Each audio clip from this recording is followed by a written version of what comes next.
usta aytgan ishlaringizni hammasini qilib qo'ydim. Ha, yashash hagit, молодец. Bitta maslahat bor-da usta. Qanaqa maslahat? Ashla aytishni boshladim.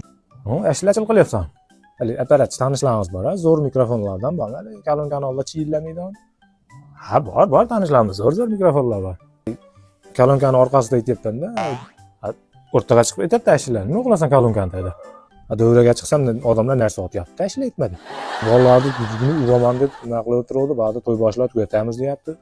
Bolalarni ko'nni olay deb endi boshlashimga kalonkani dedi turdim. Ustimda kalonkani itaryapti. Nerv ekanda mahalla komitet. Hammasi boshqa ish qilib ko'r o'rtakashlar hamma birorta. O'rtakashlik ham qilib ko'rdim o'shandan keyin shu. Bayağı kalta yurdimda. Bir kun oldin ro'yxatlar chaqirib yuryapman. Boshqa odamlar maza qilyapsan deb uryapti. Sendan chiqmaydi demak unaqa ishlar. Tinchgina hali to'sin cho'zidan ustakan bilan birga yuravergin ha. O'ylab gapiryapsizmi usta? Cho'zib bo'lmaydi. To'sin qanaqa cho'zadi? Nima bo'lmaydi? Suvga solib qo'ygan shundan zo'r uyga dahshat cho'ziladi.